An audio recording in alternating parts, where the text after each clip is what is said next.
Welcome to the Middlesex Moments radio show.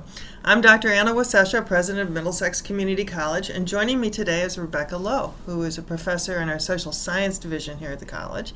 She's been an adjunct here for a long time, but this last year is her first year as a full-time faculty member. So how's that been going? Oh, I love it. It's more of the same, but I've enjoyed being a part-timer, and being here full-time has just been wonderful. I have great colleagues and wonderful students, and I'm really honored to have this full-time position and moving forward with all the goals and aspirations that the college has. Good. And you settled into your office? Yes, I have. That's one of the wonderful benefits of being a full-time faculty member. It's true. I can unpack, and settle in. So what's the favorite thing you have in your cube? Sadly, it's a cube, not an office. But what? Oh, that's probably files. I'm pretty organized, and so to not have to carry them around in a backpack or a briefcase.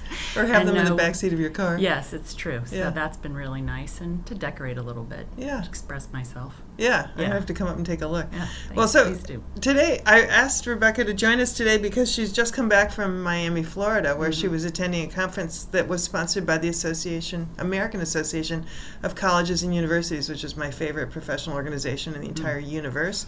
And it was a follow-up on a whole bunch of initiatives that we've been working on, sort of start trying to work on, about creating roadmaps for students so that we can help make sure that they, once they arrive here, that they have a reasonable chance of earning the degree that they set out for themselves, and then moving on to either a career or more schooling at the baccalaureate level. Right. I want to hear all about the conference, so tell me about it.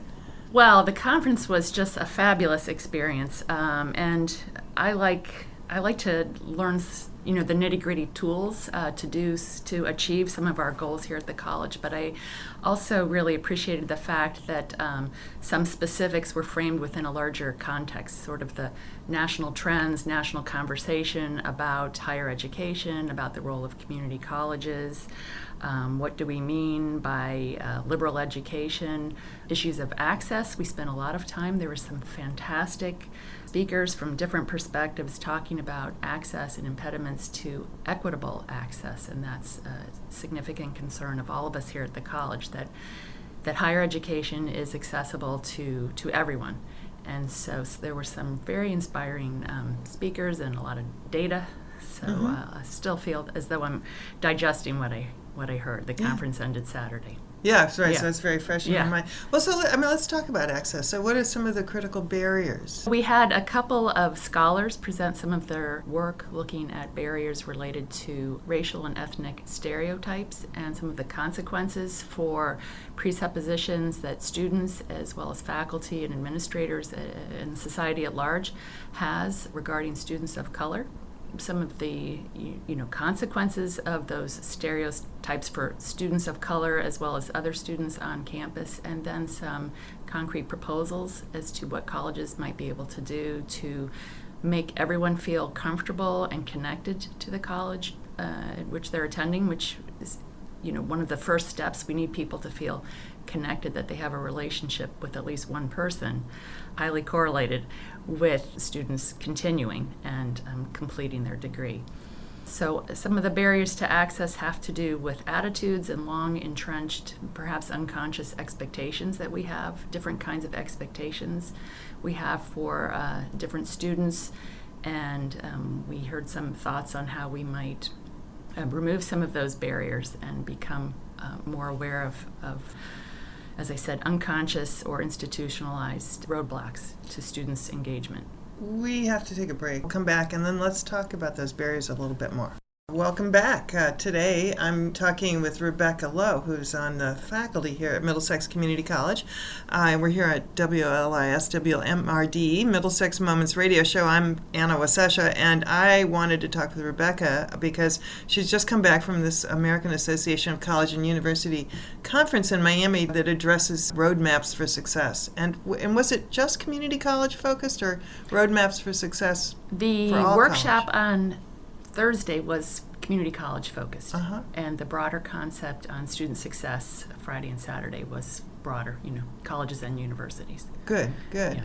And I said before the break, we'll come back and talk about barriers, but I got to pull away from that, well, what's negative about the world? And I want to know about some of the kinds of solutions and also expectations and how that all feeds into students finally graduating and having successful lives, happy lives too. Yeah. Right. Well, why don't I start to address that by talking about the roadmap project and what the conference was, sort of bringing together colleges that have already been on the roadmap, have these roadmap grants to support the development of a clearly articulated pathway for student success.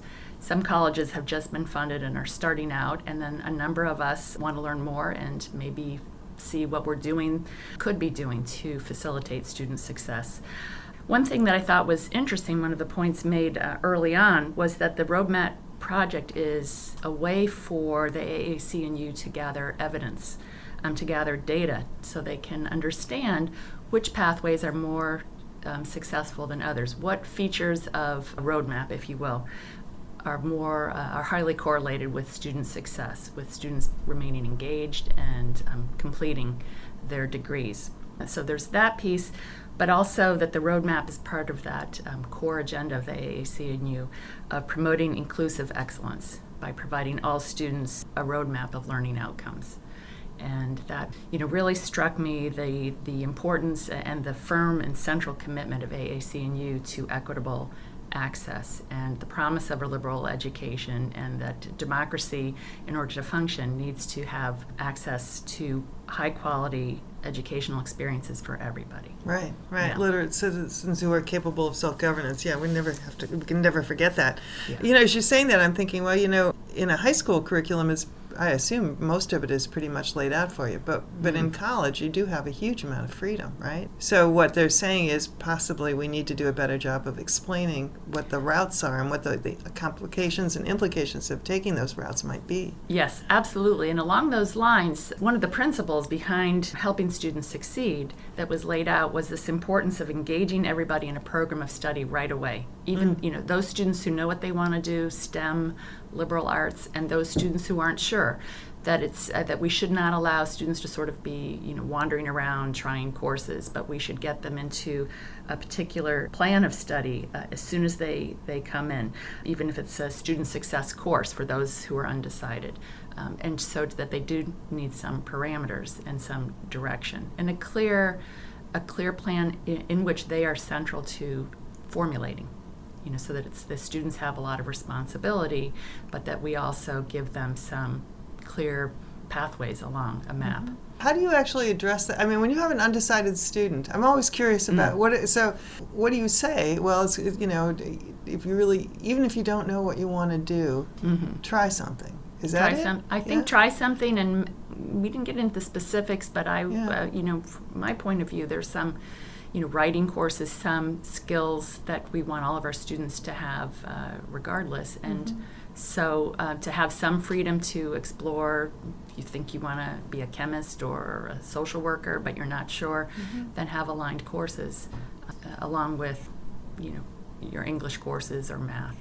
What about the attention to knowing yourself? Where does that fit into this? I think when students first enter into the college, well, a couple of things, and I heard this a number of times throughout, the few days that the conference went on, which was to have the students be involved in an orientation right away at the college, and then it had to be mandatory. And there was a lot of discussion because it's hard to implement. Orientations, some places are a week long, some are 5 hours. A couple of days. So, how we might do that at Middlesex, certainly we'd want to have a lengthy conversation. But that orientation was also linked with assessment, advisement, and placement, and that it would all be very integrated and mandatory. So that self-assessment would start right at the beginning, and that there would be people trained, and that was an important piece as well, that faculty or whoever's involved in that orientation and advisement piece has a lot of support in terms of being able to be receive training. If you make orientation mandatory, it's incumbent on you to make it really meaningful. Yes. And often it's trotting out people who say, here's where the financial aid office is, and here's where you buy your books, and here's how you check a book out of the library. So it's got to be more interesting than that, right? So you're saying there's like a self-assessment and a piece of the student actually getting to think through, what they might want to study, what their skills were in high school, and what their interests are, and how Mm-hmm. those interests might be connected to different departments or divisions Mm-hmm. within the college.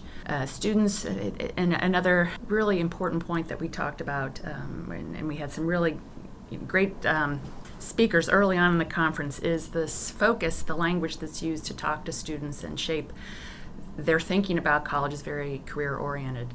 Mm-hmm. So students, and I find this as well, my students are very much concerned about, as they should be, how might this job or this course of study be connected to career or a job when I get out. And so that's an important piece, but sort of incomplete. So I would imagine that we could talk about that at orientation, but also talk about beyond connections to employment and job opportunities, what ought your goals be, and what can the college provide in terms of education, in terms of helping students to think critically, be able to communicate, be creative, problem solving, be able to identify information that they need. They very well will be doing jobs in 5-10 years that aren't even created now, and how do you prepare for that? Right, that was what I was going to say, is, the conundrum to me is, first of all, there's the social network of a student, right? And so you kind of come in knowing what your uncle did and your parents did and your grandpa did and blah, blah, it goes like that. But it's actually a very circumscribed universe of possibilities. Yes. And we want them to get up and look over the top of the mountain and see what other possibilities there might be out there. Right. But then the other piece of it is, those possibilities are going to be quickly evolving, and 4 or 5 years from now they're going to be different. They may not exist at all, or they may be completely changed. Right. So, Right. yeah, so these students are coming into a world that's hard. It's hard to make a plan when you don't know, Right. What's going to be out there. Right. Yeah. Right. Yeah. Well, I'm a big supporter and believer in the importance of a liberal education and liberal arts curriculum of study, among others. I think one thing that we can do to sort of address some of the anxiety students might have, because not knowing what you want to be or how you can connect your efforts here or at a college with your future, unsettling. There is some really interesting data that's and some work, research that's actually going to be forthcoming at the end of this week, of surveys of employers, and really supporting this notion that what employers really want are these kinds of skills that we're talking about in terms of being, critical thinking, communication, problem solving.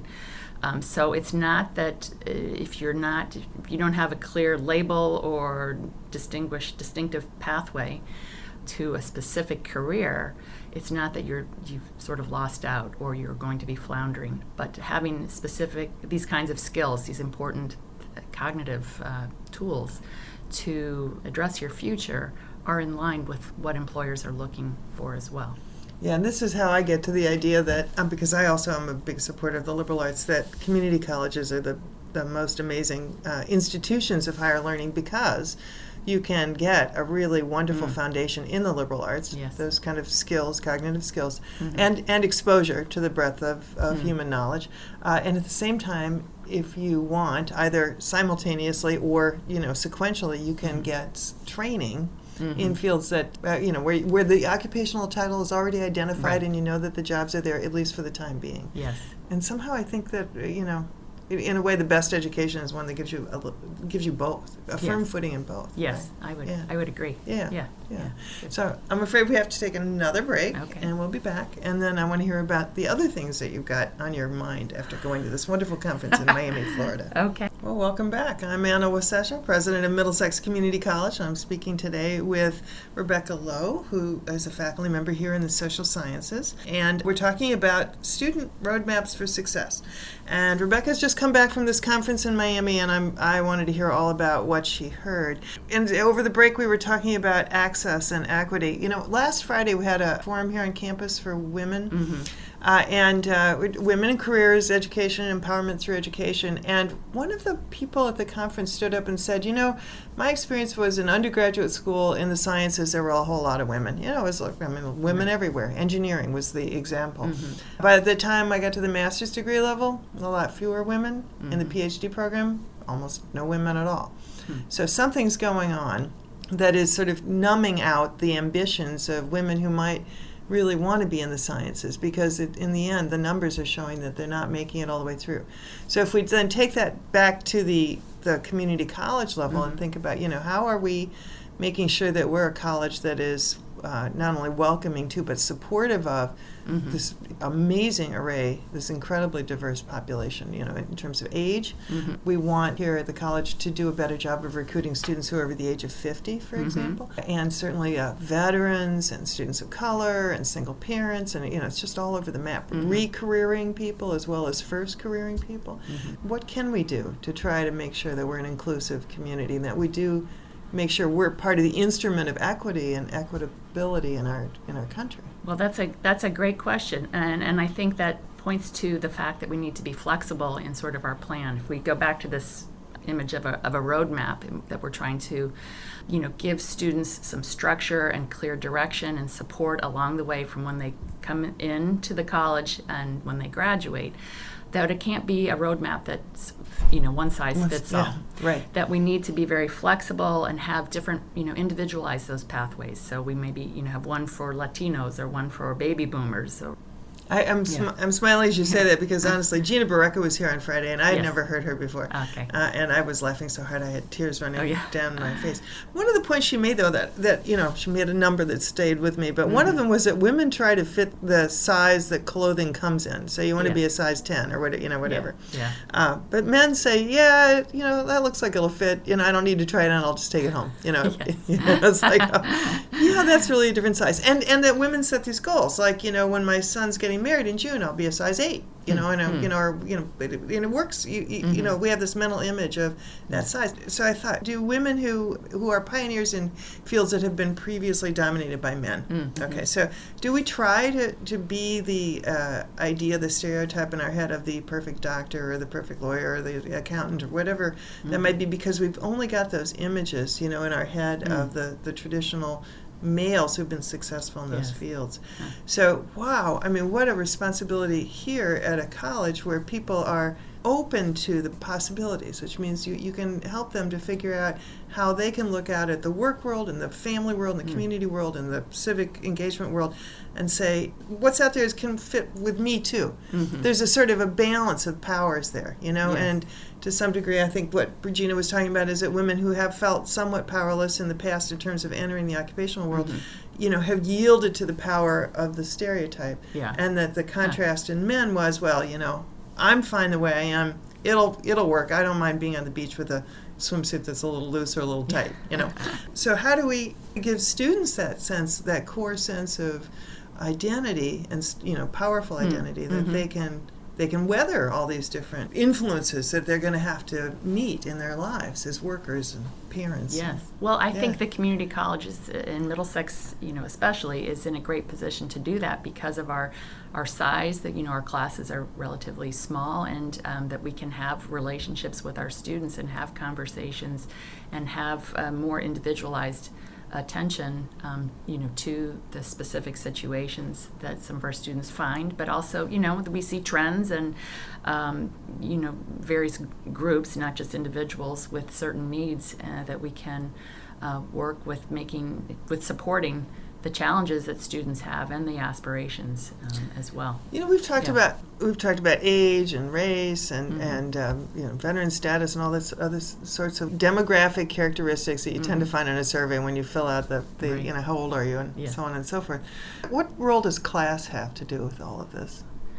That's a great question. I think in some ways it intersects with all of, with a lot of these demographic variables, but I think also some of the differences in approaches to education and how you navigate the college and the college experience.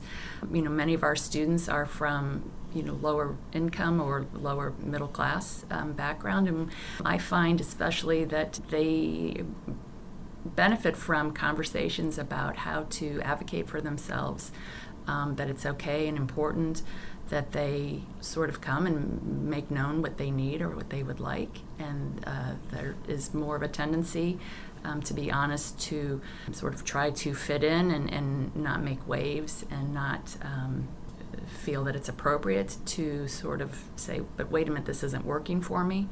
So we talk about that in my sociology classes, differences in social class, approaches to education, for instance, and the ways in which various social classes interact with the powers in education, less likely to feel comfortable advocating for themselves, and that it's okay and important, and that we welcome it, and that's what we're here for, and some specific exercises to sort of make these points a little bit more salient and empower the students to hopefully feel more comfortable in thinking that it's all right to put their needs forward with faculty. Do you see that? I mean, do you see them being transformed by getting these kind of paradigms, or schema, right? Schema is a way of thinking about a framework for what is going on here. Otherwise, it's all just kind of blurry and a big dream. I do. I wish I'd like to see it more, better. I do see some. I'd like to see a lot more of this empowerment. Yeah. Right. But I'm glad you're talking about the conference on Friday, because I was really involved in helping to plan it, and that was one of the sacrifices going to the conference. Right, you had to be in Florida. I wasn't there. How was the weather in Florida? Oh, it was fabulous. Well, it was rainy on Friday, but it was great. I got to the Everglades before I came home on Saturday, which was really fabulous. Oh, wonderful. Yeah. So you took a 25 alligators. Yeah. They're amazing. They're amazing. Yeah. Sort of prehistoric creatures who occupy that, and I'm incredibly intrigued by things that live in water. Yeah. Mm-hmm. Well, it was a great conference, and I think that the people who were in attendance were just amazed by the breadth of topics, and we saw a film called Misrepresentation, which I would recommend to anybody. Okay. Yeah. You can check it out from our library, but probably most public libraries. And it's all about the objectifying of women, really, and capitalizing on those roles of women to make money. And we only got to see half of the film, so I really do want to check it out and see the rest, because I want to see to what extent they examine the economic forces that keep us locked into our places. Mm-hmm. And clearly women have been locked into our places, even though, we're 40 or 50 years. Yeah, long time. Yeah, right. Yeah, I always remind my own daughter, she's turning 24 soon, that all those issues that the women's rights movement raised up into the public consciousness were not all resolved and tucked away, and everything is not just perfect. Right. So we have to keep our eyes on the ball about that. Yep. And so it was dramatic. Actually, I want to go back, because we're running out of time, to kind of come back to the idea that you were talking about being a partner with each student and trying to figure out, paths they can take and decision points, and encourage them, check back with them, see how it went. Sometimes I think courage, the ability, the courage to act on whatever it is you feel is important is really critical. Yeah. So that, in a way, is the individual roadmap for each student. And then what we have to think about as a college is how do we sort of institutionalize it, so make it a regular experience for all of our students, right? Yes, I think so. How we can... well, a lot of the things that we're doing are, some best practices that were talked about at the conference, and maybe how we can sort of make them a bit more salient and clear to the students as sort of milestones on their roadmap. And maybe, be a little bit more thoughtful about how we can recognize the many milestones and achievements along the way. Oh, yeah. That I think, that's an area where we can maybe do a bit more to really support the students. So there was one anecdote at the conference, one college, I think when the students get to 30 credits, they are given a certificate by the dean and a pass to go out to dinner with their parents. So I guess the local restaurants have donated, but the point being just really sort of shining the light and saying, look what you did. But have a number of those built in to really encourage and recognize the progress that students are making. That's a great idea. Yeah. I'll riff on that and say that when you drive across the western United States, those mile markers are really critical, because you want to know how far you are from the next state barrier. Yeah, so we should be doing that. What a great idea. Yeah. Well, I want to hear more, but we've now coming to the end of this program, which is always just infernally brief, I think. Today I've been talking with Rebecca Loew, and we've been talking about roadmaps for success for college students, and I think all this stuff applies as well to any student, a student in the third grade, and a student in a PhD program. And so thank you for coming here to share your experiences with me. Inviting me. Thank you. Sure. This has been the Middlesex Mums Radio Show. If you're interested in learning more about our community college, you can find us at mxcc.edu. I'm Anna Wasesha, president of Middlesex Community College, wishing you a good day.